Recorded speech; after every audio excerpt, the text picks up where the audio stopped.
on behalf of the Institute for Leadership and Strategic Foresight. Welcome to So You Want to Be the Chief, a podcast for leaders. Well, another blessing here in Colorado. I have my brother. I had him on the show a year ago, a year and a half ago, or something, just before he retired. He has since retired, gone on to get a PhD. So I have to be respectful of Dr. KC CASTILLE now. Hello, Doc. Hey, what's up, brother? I like to say I'm just KC. Is that right? Okay. Just KC. Yeah. Anyway, congratulations on your retirement. You were getting ready to retire last time we talked, and Yes. and you did, in fact. And that has it been a year? Longer than that? It's been a year and now 2 months. Okay. All right. And one of the reasons I wanted to have you back, other than I just love hanging with you, is that recently, I think on LinkedIn, you were referring to transitioning from active duty to now a civilian world. And there's a lot of stuff, a lot of people, I guess, wondering about that, Casey. How do I do this? And we all do. I think we all do. I was looking for backward and thinking, I had an easier time than I thought making the transition, or at least the work part. The transition from the mindset, I'm still a chief, and in fact, I was at the academy this morning with the cadets, and so that mindset is still there. But especially, like I said, the fiscal part of making a living and where to live and all that stuff, that's a transition. But you know what? The toughest transition has been for me so far. What is it? Back in, because I was at Ramstein for 6.5 years before they threw me out. I had the choice of either wearing a BD or ABU or not going to work. That's it. And now as a civilian, I got to figure out what I got to wear, man. That really blows my mind. Now, luckily, Deb tells me, you ain't wearing that, are you? And that's a cue. That means don't wear that. I don't know if your wife says that, but yeah. that's part of the transition. Oh, I get that too. And I think I'm getting out the house, I'm looking cute. And I mean, it's like 10 seconds out the door, she's like, "Oh no, that's not it." And you got to come back. Yeah, I gotta come back, Yeah. yeah, and it's not gonna be right. Now, let me ask you, Chief.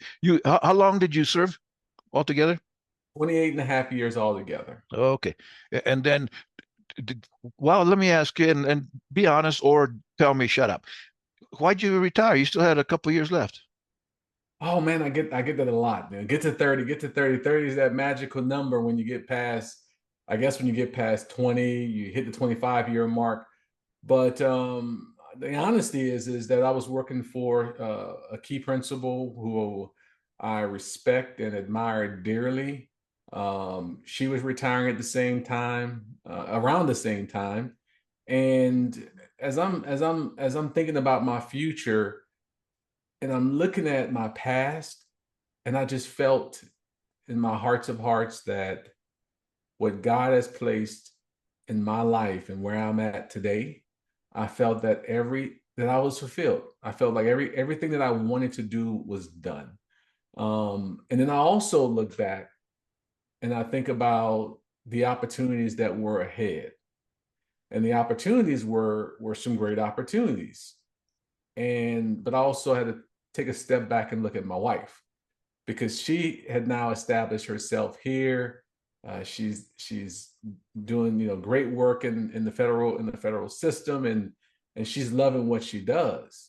And so my movement, in my opinion, would have been more of a selfish move for me. And and I want to make sure that I say this, that serving is probably one of the most admirable things you're going to do for your country, serving this great nation wearing the uniform. But there comes a point to when serving becomes a business decision, a financial decision, and some other type of decision that fits into your decision matrix for your family. And I felt that 28 and a half years of serving my country honorably, faithfully, with commitment, I felt that it was time. And so the 1.5 years couldn't amount to seeing my wife unhappy or not being happy moving somewhere else just because I want to do something I've never done before. You know, and when you look on this side of the world, I'm doing something I've never done before. So Yeah. I was able to scratch that itch. And correct me if I'm wrong, KC, but I although I'm not serving anymore, I'm not getting paid to do those things I still do with the cadets in particular. But my service started in 1972, so it's like 53 years that I've been either around or nearby. And I'm convinced that in many ways, and I'm not sure that it's intentional, but it is true that we get, I'll say, brainwashed into thinking that service before self is the most important thing. And those core values, number one is integrity. We say integrity first, and integrity has to do with wholeness, taking care of yourself first so that you can take care of other people. But sometimes we put other people ahead of us, and that's the way we live, and then we suffer from it. Yeah, I use the S word, that we suffer from it, in particular our families. Like you say, and I've talked to so many people that say, no, man, I can't get out. I still got a few years because I got work to do, blah, blah, blah. I got to take care of the troops. Well, yes, but you did give us 28 years, man. You did give us 26 years. And now it's time to be whole. It's now time to take care of the family. And we kind of neglect that because we think, no, we got to do this for the other people, the service. Well, yes, that's honorable, but there's a point you got to take care of yourself. And Yeah. and I think I, if I can express what you just said, that's what you said. No, all of these things are now in a position that I need to take care of my family first, and I got to do what I got to do. Because I'm sure, and I don't know you very well, Casey, but I think I know you well enough that you miss it. I bet you if somehow the president called you and said, "The chief, I need you back," you'd have that uniform on within 5 minutes. 7 months ago, I said that. I said, "Oh man, I would go back." But when I travel around and spend time with the airmen and guardians, and man, just meeting other service members, from the different services, I'm convinced that my job is done. There is no need for me to wear the uniform again. I believe where I can give the most impact is being mentors, and also being a mentor, but also being a coach to those individuals who's looking for just a different experience or perspective, and maybe some depth from my experiences. You know, I was happy all the way to the end. So I think it was, when you say service before self, I'm always reminded of my time at basic military training. We would push it down the trainee's throat, right? Like service before self, sir. But we also make sure we define service before self, and family is part of that service. But service before self in the confines, I would say, in the borders or boundaries of what, in a wartime environment, that means that I'm going to do something. I am going to protect, I'm going to care for, in such a way that I'm going to put myself maybe in harm's way, or I'm going to put my selfish inhibitions or things that I want, my needs. I'm going to put the service up there. But that's a wartime environment, right? That's in the situation where you know lives are on the line, but overall, family is part of that service. And so when you build in that equation, you have to come to a conclusion. I'm hoping that every single person who wears a uniform is including their loved ones or the people that they're closest to in that equation. Yeah. Another thing I think we fall, I'll call it a trap, Casey, is that we uh, second guess ourselves. Man, if I had only just, well, no, you didn't. You did the right thing at the moment. Go on. Don't be going back. And I could have done this. I could have, no, probably not. And I know you're a faithful man. It was not in the plan for you to stay longer. Go, go do something. It's like leave. I remember one time, and I got a real, no kidding, eye-opening from she was a civilian. Her name was uh, Kennedy, I think. But anyway, Heidi Kennedy. She worked in the same building at Ramstein, and I was in civies. I was on leave actually, and I went up to talk to her. She was in the education department, and we were just messing. And I said, you know how you know whether a chief is on leave or not? She said, no, how? He said, he's in at work in uniform or in civilian, in civies. And she looked at me. She said, what are you teaching your airmen? I said, oh crap, man. Because we preach, take your time, take leave. That's so you can, what is the resiliency and all that kind of stuff. And yet I was at work in civilian clothes, Yeah, showing my airmen that, if the chief takes leave and comes into work in civies, then that's what leave means. And that's not what, so that's not I no. never did it again. I never did it again. So thank you, Heidi Kennedy, wherever you are. But anyway, so Casey, what advice can you give? And there's I guess, well, and it's a continuous thing. There are some chiefs. I've seen them on social media lately. Some chiefs who are retiring. What should they do before and while they're retiring and after? What's been your experience? That's a another hard question for me because everybody experiences is going to be different. And so I shared this recently that the jobs I've had, the positions, and I felt I was pretty well set up, right? But those are the capabilities that the Air Force have taught me and built for me, and now industry is looking for that. So that's one angle, right? But it may not be what you want to do. And so what I always go back to, and I try to bring this to my coaching sessions is what did you always want to do? Who did you always want to be? And then we'll walk that line. And then at what point did that change? And what did it change to? Okay, now I want to be a doctor. I want to get into, this type of work.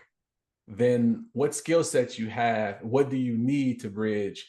And so to answer your question is, I would get people just to one, think about what they want to do. Now there's a difference between the need and the want. I need to work because bills, family, everything else is happening, and I need to put some things on hold. Right? I need to do this. But if a need is there, then you have to do what you have to do. But if there's an opportunity where you can do what you want, that's intrinsic to what you want to do, then I believe that's a 3 to 5 year plan. I would tell folks, if you're at the 15-year mark, heck, if you're at the 10-year mark, heck, if you at the 3 year mark and you're going to do 20, you're going to grind it out, then I would say start building your plan and be open to the flexibility of your plan. But as long as you're getting the certifications, the education, the experience, all those keywords that make sure that you're marketable on the outside, you do that. In my time, I don't know about you, Chief, but when I was coming up, school wasn't really pushed. It was, get your CCAF and that was it. And then there was all these little crazy schools you can go to, and you can basically get a mail order degree back then. Yeah. I never did none of those, but now it's a little different, right? And the world is changing. So I would have folks just stay abreast to what is emerging, see what they want to do, versus the need, and then build. I would say build that algorithm out, and hopefully and prayerfully by the time they push that button, the key word is to have options. That's the key, Yeah. to have options.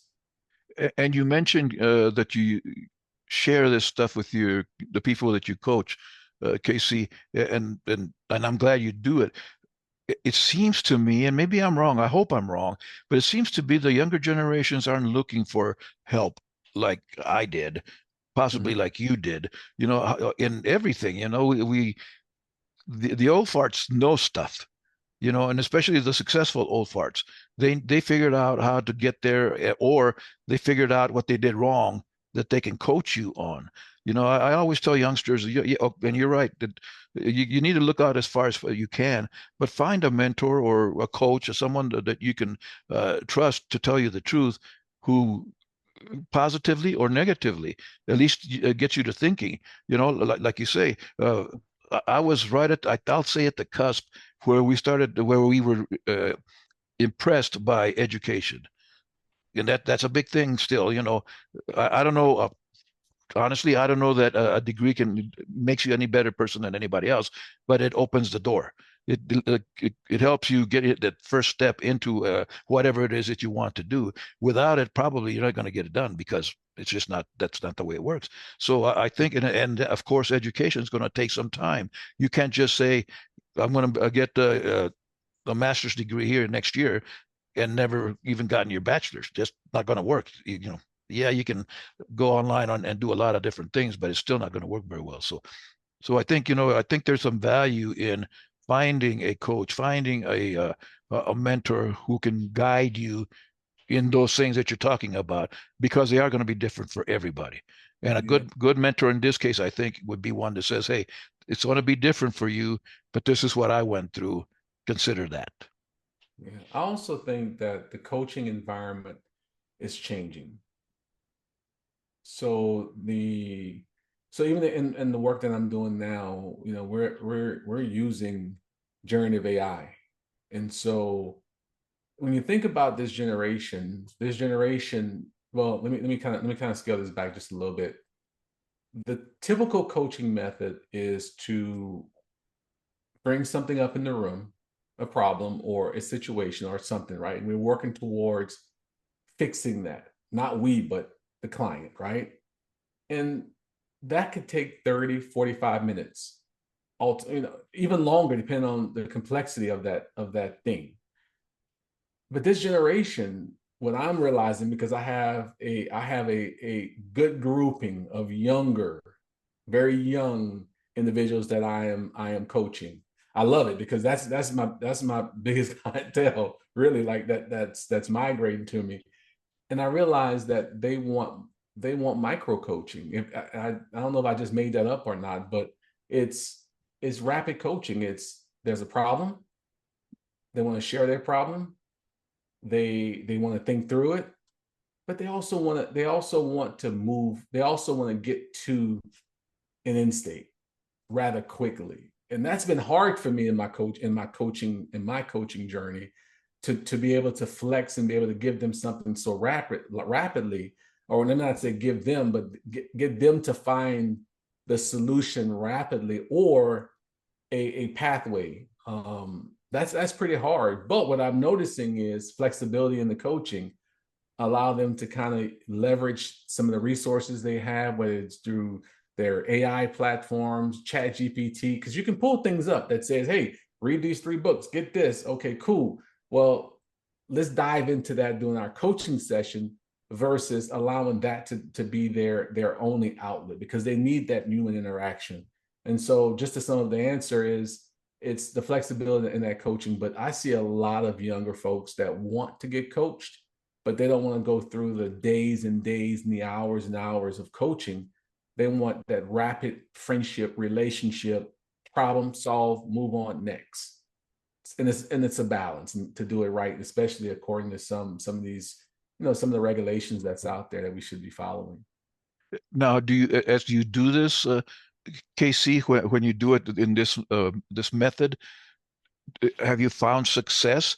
Are they, and what I sense you're saying is they want to do it quickly. Well, the micro coaching. If you didn't, if that wasn't a word, it is now. And Dr. KC CASTILLE is the one that patented. Well, I'll send it into the patent office tonight. But they want it done quickly. So are they doing it? Because everything is fast, man. Yes. I mean, yes. The clients I have, and also in my coaching network, it's working. Now, the key to it is, especially as I'm getting deeper into the ICF components, and and it's just to make sure that all of the regulations, all of the principles are being followed, right? I mean, the ethics and so forth. So it's not just, okay, all you gotta do is create a schedule and and follow the schedule from A to Z. Okay, let's build a schedule. I go in Chat GPT, build a schedule. Okay, I got a schedule. All right, now let's walk this dog, right? Now, Chat GPT pulled up something that just don't make sense, and it seems to be outside of your company's protocols. And this is, and you link it to some of the principles, and you find ways to ensure that you're doing it. But ultimately, they're driving it. And it seems that they're more prone to execute. And so I've seen great success in the method in which I'm using. It's just to me, it's a little more rapid. That, what about the mindset of the transition, KC? It's scary. I mean, it really is, and I'm as tough as it can get. I wasn't scared till I realized I should be scared. I set myself up, like you said, I set myself up pretty much for retirement. And then when it was coming up, it's like, man, I don't know that I can do this. Well, it's like I can't even imagine, but I've seen women who are about to have a baby say, no, stop, I don't want to do this. Nah, it's too late. You're going to have the baby. And the husband is right there with them, right? But there is some fear in it that it's not going to work out. And especially, man, 28 years, 30 years of the government in one way or another taking care of you, telling you what you're going to do. And now I got to make the decisions, and I got to do. I hope I did what was right to get me to where I want to go, but it may or may not be so. So, how do you? Well, like in your coaching, how would you coach someone to through that?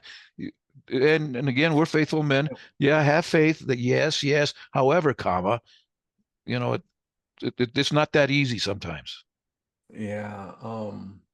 I think this is opportunity for a sharing. One something just recently with a good friend.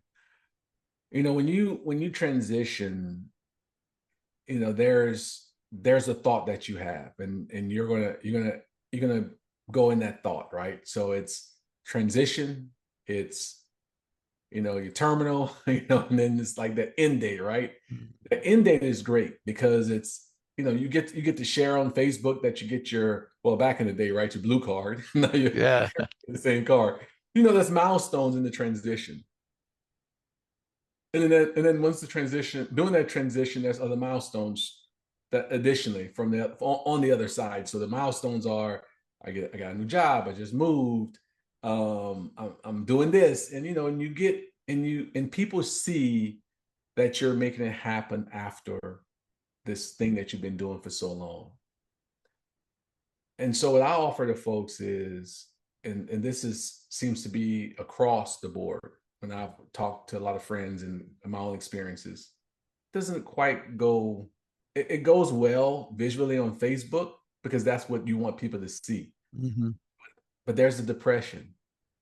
There's the possible overeating, right? The less working out, the more, I'm living my best life, right? And then you come to a conclusion at a certain point that somehow your identity and belonging is lost. And you're chasing something, you don't know what it is. And so how do you prevent yourself from doing that? And so my question to individuals would be, what are you looking for on the other side? And it's a trick question because what you're looking for and what you want is way two different things, or what's available is a whole nother question, right? And so I get them to kind of explore what they want to do, what they want to be, but I also get them to think about their behaviors, because I know what I went through, right? So what will possibly get you depressed? What'll probably get you down? What'll probably get you in a rut? Oh, if I don't find a job. Well, how much time are you putting on yourself to find a job? Well, I want to have a job in 60 days. Do you think that's realistic in this job market? You see how I'm getting them to kind of walk through it, and so it could take time. It could take 6 months. Well, so my conversation with them is really about identity and belonging. It's, what do you want to do? How do you want to see yourself on the other side? Not the world. How do you want to see yourself on the other side? And then also, what deficits do you have? I always ask that question. What deficits do you have? And it always trips them up because they're like, what do you mean deficits? Well, is your finances where it needs to be? Is your relationship where it needs to be with your wife, your family, your kids, your significant other? What's some things you've been putting off because you've been in the system for so long, right? And then when we start to explore that, we realize that there's some relationship mending, some family mending, some financial mending. There's a lot of mending that needs to happen. And so then I get them to look at it from two angles now. Like all this mending that you have to do and your need to go and do this, where's the harmony? Where's the plan at? Because if you don't put time and effort into something that you said you was going to fix, because we all stand up at our retirement and say, now I'm giving you back that time, honey. Right. And then you see yeah, we folks do. We go right back to work. We go right back to doing what we said we wasn't going to do.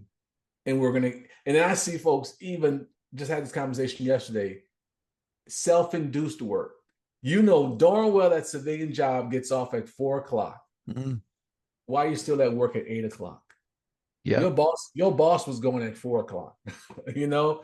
And so that mentality of being in that grind and the system is still there.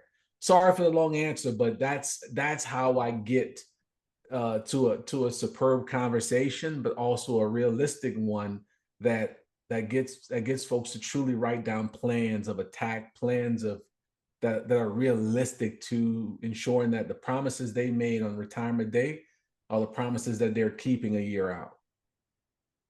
And one thing that we learned in the military, KC, is to be flexible. You know, yes, we make these plans, we have these visions, we do all of the things that we think we should do, and then something happens, and that we can't control. You know, life happens, the world happens, war happens. Now, what do you do? And I think, you know, we got to keep that in mind. As I want to do this the best I can, as much as I can, but be prepared to do. What is it? The new term is pivot, I think. Yeah, to pivot to a different direction. Well, sometimes you can't initiate that. Sometimes it's initiated by something else, which is the way we've been for 28 years, right? I mean, we have a plan, and then the general says, no, let's change it. Here we go. We've changed it. So we just got to continue that. So, well, I would tell you this. I don't like the word pivot. When that pivot word starts coming out, and being an old basketball coach in my day, and you know, pivot, you know, once you create that pivot, you only have that one foot. Now you can turn on that one foot, right? But if you pick up that foot, guess what happens? It's a foul. Yeah. You know, if there's only three things you can do from that pivot position. You can pass, shoot, you can, you know, depending if you pick up that dribble, you can dribble. So it is a versatile move, but once you make a move, you find yourself trapped. And so I tried to use the word pivot because in my brain, I'm like, pivot is great. You got options, but as soon as you make an option, you have to commit. Because if you jump in the air in basketball, you have to release the ball, you have to pass it, because if you come back down, that's a call. Yeah. And so I tell people just be prepared to play, just be prepared to play, you know, the full innings. Be prepared to play full quarters, because this is not going to be a one play, you know, with three options and done. You have a full game to play if the good Lord gives you that. Yep, indeed. Well, great thoughts, brother, and thank you for taking the time. I know you're a busy man making a lot of money. Well, that's what I hear. Oh, I mean, I'm broke. Joe Bogdan tells me how much money you make, and I'm saying, is he really worth that much? But that's okay. I'm not paying it anyway. Why did I eat bologna sandwiches today? I'm trying to figure it out. Yeah, but you're from the South. You love bologna sandwiches. You can't tell people that. Stay humble. Thank you, brother. God bless you. Keep keeping on, and let's stay in touch. Thank you, brother. Thank you so much for your time. Thank you for listening. We hope that you've gained something from this episode that will empower you to become a more effective leader. If you'd like to connect with us, please do so via our website at leadershipandforesight.org. The book So You Want to Be the Chief is available on Amazon.com and on Apple Books. This podcast is powered by the Institute for Leadership and Strategic Foresight.